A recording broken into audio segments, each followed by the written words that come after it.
Hey, I'm Andrew Llewellyn, and today we're going to talk about the Kentucky Bourbon Trail, large groups, bachelor parties, corporate retreats, and AI automations at the end a little bit. And looking forward to talking about this with you guys on this podcast. Welcome to the Rental Property Owner and Real Estate Investor Podcast, brought to you by the Rental Property Owners Association, where real estate investors have found success since 1968. I'm your host, Brian Hamrick from Hamrick Investment Group. This episode is sponsored by Green Property Management, managing everything from single-family homes to apartment complexes in the West Michigan area. Find out more at greenpropertymgt.com. And RCB and Associates, helping real estate investors and small business owners navigate the complex world of health insurance and Medicare benefits at rcbassociatesllc.com. Hello and welcome to episode 515. What if short-term rentals could feel like boutique hotels and cash flow like commercial real estate? That's exactly what my guest today, Andrew Llewellyn, is building along Kentucky's Bourbon Trail. As founder of Superstays, he's transforming old buildings into high-performing rentals designed for groups of 8 to 42 people, complete with private chefs, curated cocktail classes, and luxury vans. Andrew is showing how brand, hospitality, and smart investing can come together to create both unforgettable experiences and serious returns. Andrew, welcome to the show. Thanks for having me. Appreciate you having me on and excited to be here. Fill us in on what you're doing, because it's sort of a cross between short-term rentals, purposing old buildings, building a brand, and doing it in a very specific location. So it combines a lot of different factors that sounds like you're having fun with. We're having a ton of fun. The team's plate over here is very full. So we kind of develop our own real estate, operate our own real estate, and we try to play in this little niche that we found that works really well for us. And so we're kind of taking the call it the Burr model and throwing that into Airbnb and then scaling that up for groups, like you said, between 8 and 42 people. We like those big groups. They're easy to service. And then we try to give them some extra services, like you mentioned, private chef, transportation, bourbon tour tickets here in Louisville. We're at the start of the Kentucky Bourbon Trail, and that's a big driver of tourism here in town. What is the Kentucky Bourbon Trail? Is it really just like factories that make bourbon and people walk from one to the other, or is it a real trail along a river that... The Kentucky bourbon distilleries are kind of spread throughout the state, some being as far as 2 and 3 hours apart to get to them. I think there's between 40 and 50 distilleries that regularly give public tours of their production. And so it's kind of fun. They take you in and show you, these are the grains, the corn and all the rye and what we use to make the bourbon. And then this is the mash, and they kind of take you through the process and the bottling and show you the rick houses and the storage. And it's just a fun Kentucky experience. And those copper stills, that giant copper pot basically is so beautiful, and they're always so clean and polished. It's quite an experience. The Kentucky Bourbon Trail, how important is that to your business model? I mean, is that what drives everything else, or is it just you happen to get lucky and be right at the start of the Bourbon Trail? I think a little of both. We definitely got lucky and we're right at the start of the Bourbon Trail. Louisville is not the capital city of Kentucky, but it is the largest city. We have the most airport traffic. It's kind of the easiest to get to. And so that makes it great for tourism as well. And that would be the main driver for our guest coming to Louisville. It's usually for bourbon tourism. And describe the property or the properties that you are managing and how you found them and how you were they already functioning short-term rentals, or did you repurpose them into that? I have 2 properties. One is currently operating, and the other is there. I actually just came back from checking on the guys that are demoing an old office building. We're going to release a YouTube video on it soon, actually. And so they're demoing the inside, and we're going to put a short-term rental inside of it. But the first property that I purchased was an office building on the first floor, 2 long-term tenants on the second floor, and kind of a cool lofty Airbnb on the third floor. I had purchased the building I'd had before for a different project, actually. and it was for a wholesale bakery. And I also had 2 ice cream shops at the time, and we needed to get the bakery and ice cream production out of the back of the ice cream shop because it had gotten so big.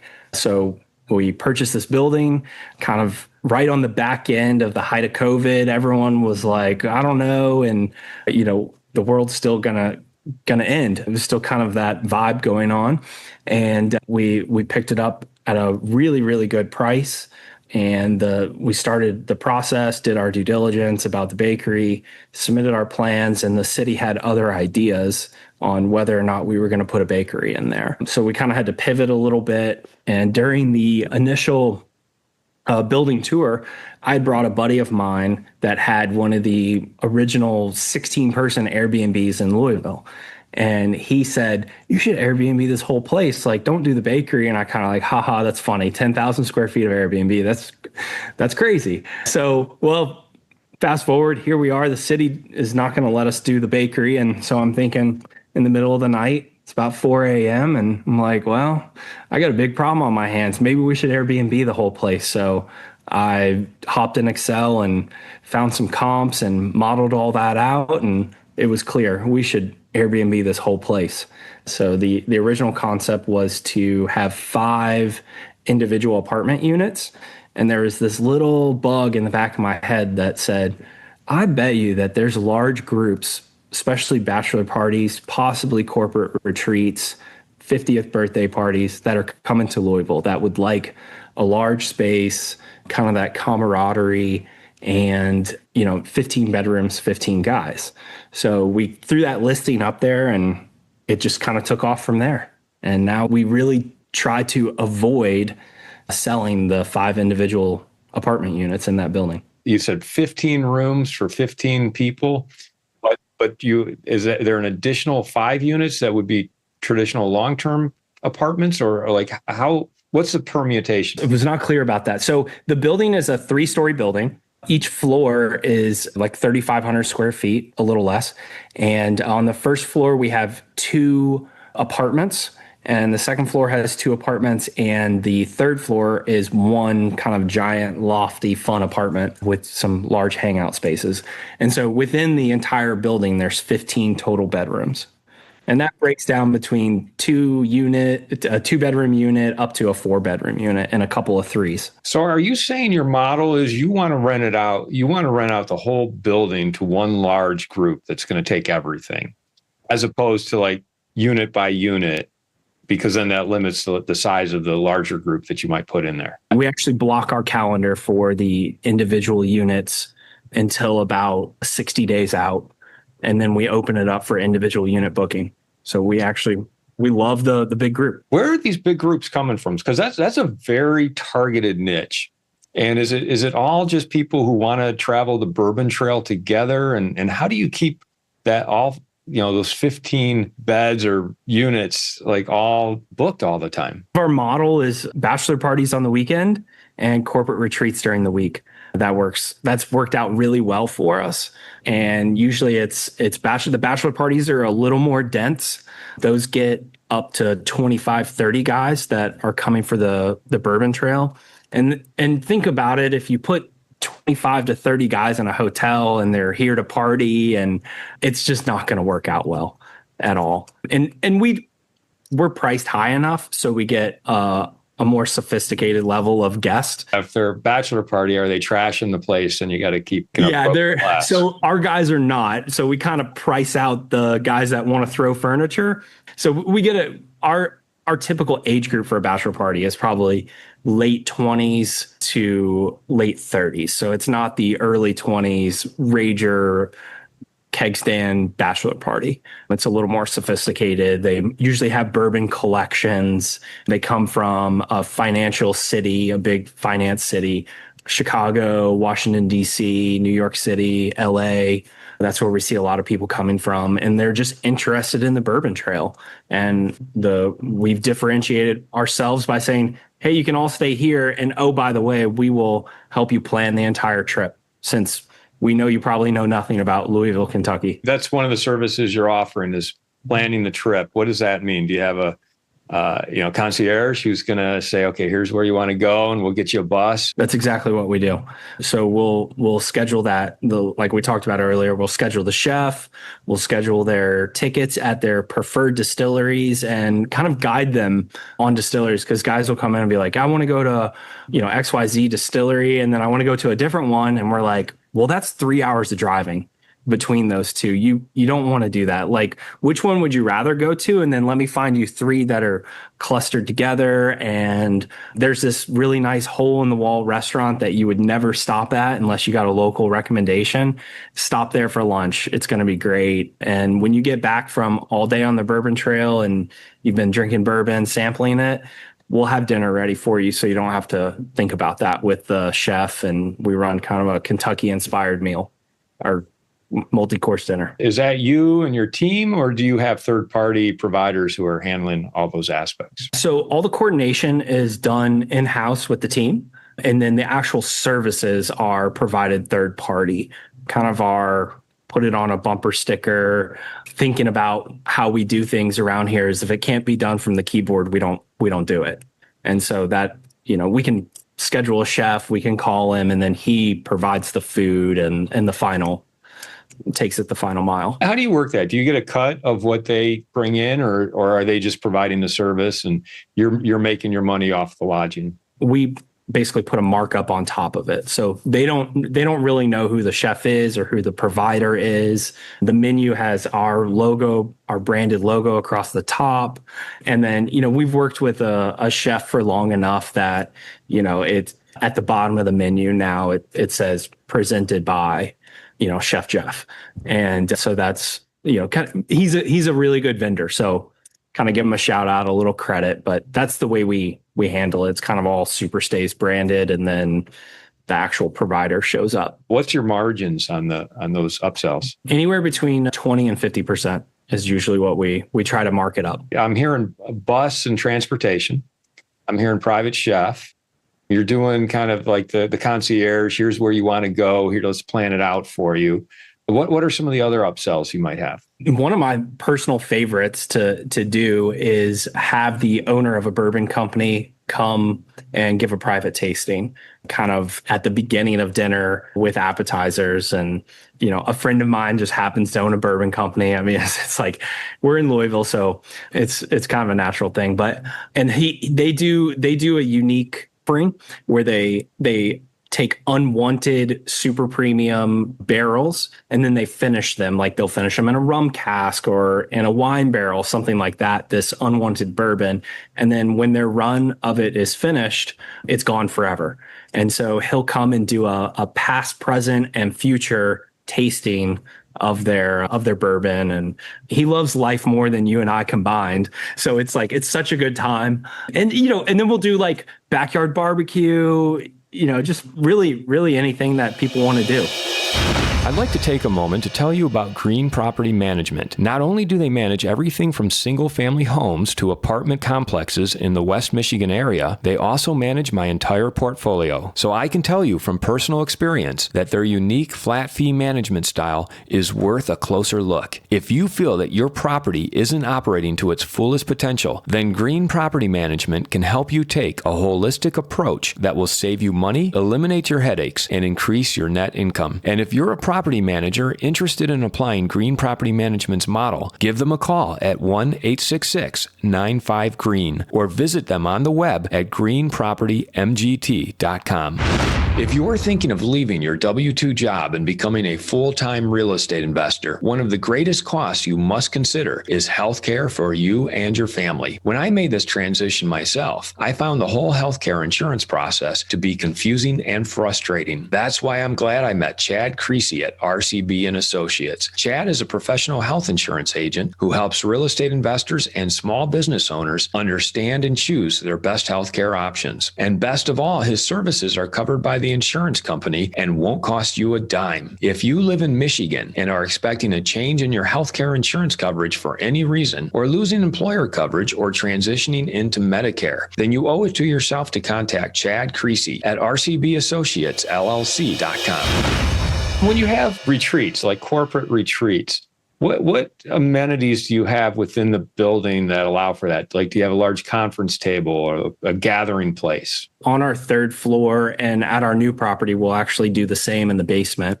We've got a large 16-person dining room table. And for the corporate groups, we'll actually flip the living room and the dining room and put the table in front of our like 75-inch TV.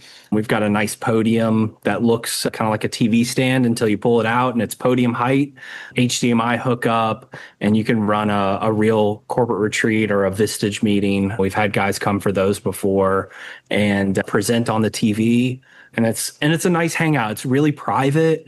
You can talk about whatever you want. There's space, little sitting spaces throughout the rest of the building to kind of have breakout sessions and not end up in a hotel lobby talking about, whatever private thing your public company is doing in 2 years. So that's a nice little perk. And to have the chef there, and The chef might be there making lunch and making dinner and just breakfast and all that. And for a corporate retreat, you've got a table that seats 16 people and a nice screen for them to do presentations. Anything else that you need for a corporate retreat? we're really finding that the corporate retreats are less and less about there's a little bit of meeting. Maybe it's a sales group per se. We've got a kind of a sales group that regularly comes. They do a couple presentations, but for, a lot of our groups, it's about having everybody in one place. So that's the amenity is the property, getting everyone their own bedroom. And then secondly, the concierge services is another big bonus. And we've had a guy come 3 times now, and every time, kind of pushes us and the team, and it's like, hey, we want 3 full days of new stuff. And I'm like, man, okay, like let me put my thinking cap on and we'll get there. So that's kind of something unique about us, is that we're not just running like a standard playbook every time. What other types of groups are you bringing in? Occasionally some weddings. Host a wedding, or the wedding party is staying there? The wedding party stays there. We're very particular about that. We have not had great luck with weddings, with being able to provide the expected level of service.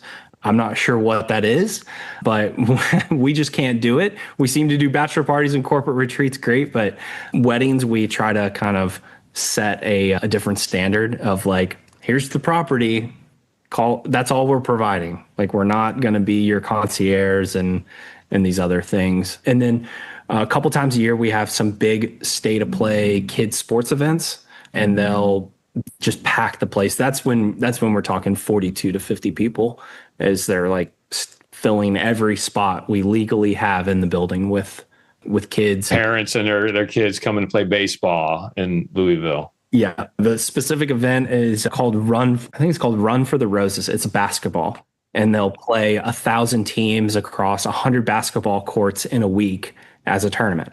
And so the teams will come, and the parents kind of break up, and they're like, hey, we have these 5 individual units, but all the kids, we know where they're at on the property, and they really like that. And then our biggest event of the year is the Kentucky Derby. And so that's always a really fun one for us, and really puts the team to the test. And Derby guests are always last minute, and they're like, we need transportation to Kentucky Derby, and it's only 3 miles, and we don't have a parking pass. And you're like, oof, okay, good luck. We're gonna try our hardest to get this done for you. So we really pull together and put our resources and start making phone calls for those guys. What does your occupancy look like? I mean, how much of the year are you able to fill it with like one large group? Weekdays, weekends, throughout the whole year. What does that look like? And do you have a high season and a low season? We definitely have a high season, and that is probably Kentucky Derby. That's one big bump that we have. May.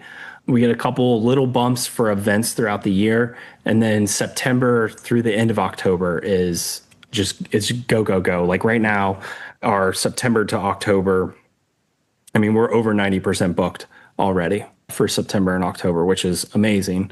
And that's when people want to go on the bourbon tours. Because to stand in a rick house outside and look at bourbon, and it's 100 degrees and it's very humid here, that's not very fun. What'd you say, to stand in a rick house? Yeah, and the where they store the bourbon in these like wooden barns, they're called rick houses. And it's just Yeah, it's like basically like toothpicks, but 6x6s. And they just stick them in there and the bourbon barrels sweat and expand and contract. And I guess that's where the flavor comes from. What would you say to listeners who have like a larger space and they're trying to bring in larger groups like you're doing? I mean, what would be the top 3 to 5 things you would say, hey, make sure you do this and this and this? The first thing would be to help that person that's in charge of corralling the group and getting that decision made. Provide them as many tools and be as helpful as you can to that person. Because we all know we've all been in charge of a trip with friends, and everyone has their own opinion, and that's a hard position to be in, especially unpaid for a fun vacation. But to really assert yourself as like, I'm an expert in the market, I can help you. And I think that sets us apart from other hosts. That would be my number one thing I would share. Provide the solutions. That's going to make them look good, because the last thing they want is to put all that work into it and then have everyone complain that they screwed it up. Yeah. And we kind of have some copy on our website that, don't wind up in an Airbnb where Planner Pete didn't even look at the beds, and you have two, it's a bachelor party, so you have 2 grown men sleeping in a full-size bed. That's no fun. How do you market then to these large groups? I mean, are you just using Airbnb, or is there a specific marketing tactic that you're using? We use Airbnb, Vrbo, Booking.com. So we try to kind of use a spray method across all of the OTAs. And then a lot of our language is discreetly positioned so that they can go search us on Google. So everything's branded with the Superstays name. And we try to say Superstays Louisville, and all of our messages are signed with, at Andrew at Superstays Louisville, team member, to kind of make us, to kind of drive people to book direct. So you have a direct booking site as well. What's your back end PMS that you're using? We're using Guesty. How's that working for you? And as far as linking all the different booking channels? I think it works pretty good for us. It's quite expensive. I'll say that, but they do offer some heavier back-end solutions for automation if you're looking to do that. So that's important to us. We're a small team. How do you differentiate yourself from the competition, which I'd imagine would be hotels? And, I don't know if there's other properties like yours on Airbnb in that area, but like, how do you differentiate yourself and make sure that they find you and not your competitors? The first and foremost, the size of the property, the number we can sleep, and then the level of service, the way we present ourselves professionally with a brand is very important. And I think that goes a long way. And just reviews. We in every single bedroom, there's a please leave a review. It helps other guests. And it also helps your trip coordinator, because every time we get a 5-star review, the trip coordinator will get a small bonus. So we let them know that as well. And to try to drive that review traffic. Is a trip coordinator on your team, or are you talking about the group that's coming, their coordinator? On our team. That's what we call the in-house. The team. What does your team look like? Like how many people? You've got myself, and then you've got a head of operations, and then we have about 6 to 8 cleaners at any time. I'd imagine the cleaning expense on a property of that size is quite a bit. I mean, you can't just send one person in there and have it done in 2 hours. No, it's a big deal to clean it, and it takes us about 4 hours to do it with 5 people, and it's a system. It's not willy-nilly, and we can't send anybody in there. They've got to be trained to be able to do it. Do you have a minimum stay? Like, do they have to be there for a certain number of days? And how do you fill your weekdays versus your weekends? I mean, it's a different game plan for each part of the week. We look at minimums on the booking window, and it's variable. So when you're far out, I think at past a year, you have to take 4 days from us. And once you cross the year, it's 3 days. And then within the 90-day booking window, you can take as little as 2. And then we get to 30 days and you can take 1. So that's on the group bookings. So that really helps us kind of get that right size group in there at the right time. Is there a balance? Like, I know you do take smaller groups and maybe fill a couple rooms. Is there a balance as to like, if you're not getting that big group, you're going to lose a certain amount of money, because even if you're taking smaller groups, you're not going to maximize your space? We do get a premium for the large groups. So we always try to maximize the full property buyout, and then combination units, and then individual units. Talk about building a brand. Like, when you go to your website, when you look at your marketing material, you're really not just selling this property, you're selling a brand. Talk about that and how you approach it. At least the way I think about brand is the way that customers view you in their head and what they associate you with. So we've tried to build that brand to separate ourselves, that we're more than just let's be honest, we're really just a small kind of operator over here. But we've tried to position ourselves as kind of more serious than just a guy with an Airbnb. And to use that name and our taglines to quickly convey what the customer is going to get from us. That's been in getting customers as well. You're also you're building out the new property. How has your experience with the first property influenced what you're doing with the next one? Yeah. So we basically just sifted through notes and things that, oh man, I wish this property had X, Y, and Z, or, we hear from customers over and over at our current property. And we tried to, implement all those lessons and just try to create almost an iterative approach to building the new property. Just to do it a little bit better. And give us some examples. What's going to be better about this new property? So we get quite a few requests to run corporate retreats, into 5, 6, 7 p.m. at night, or start as early as 8 in the morning. Well, if you're running Airbnb, check-in is at 4 p.m. and check-out is at 11. Well, that overlaps the check-in and check-out times. So we really can't run the corporate retreat, and we're kind of stuck saying, well, you can rent another day if you want it. And sometimes that's a deal breaker, sometimes it's not. At the new property, we've actually taken the conference space and separated it from the bedrooms. And so it's in the basement, it's speakeasy themed. So we will be able to host that corporate retreat and have everybody bring their bags down and say, yes, you can use just the conference room until 5 p.m., or you can start as early as 8 a.m. if you like. Tell our listeners how they can find out more about you, stay at your property, and feel free to plug anything you want to plug. So you can find me on all the socials at I am Andrew Llewellyn, and the website is andrewllewellyn.com. And then for Superstays, it's superstaysstr.com. And you can find us on social with that at Superstays Louisville.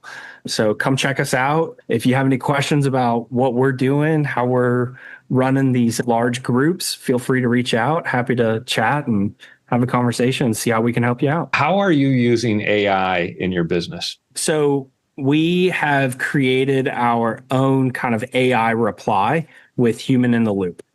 So when we get a message from a guest, it goes into an AI automated workflow and spits it out in a messaging app that we can then copy and paste into Guesty after we made just a few little tweaks to make sure it's accurate and we're not just kind of feeding our guest AI garbage. People know when it's AI garbage and it's missing context. So it, makes things quicker and easier on our end with everything else we got going on. And is that Guesty sets that up for you? That's like we dug in and figured out how to build back-end automated workflows.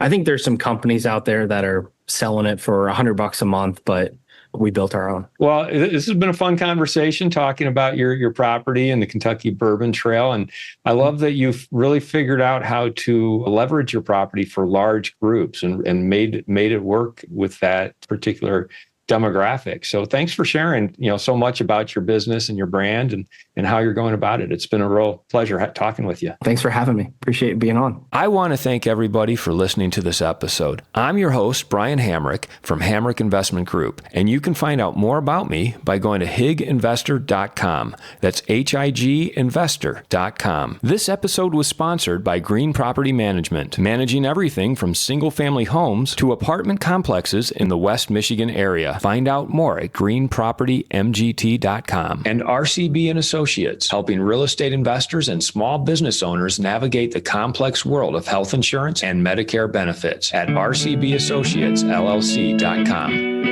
You've been listening to the Rental Property Owner and Real Estate Investor Podcast, brought to you by the Rental Property Owner Association. You can find out more at rpoaonline.org. If you enjoyed this podcast, please go to iTunes to subscribe, rate, and review.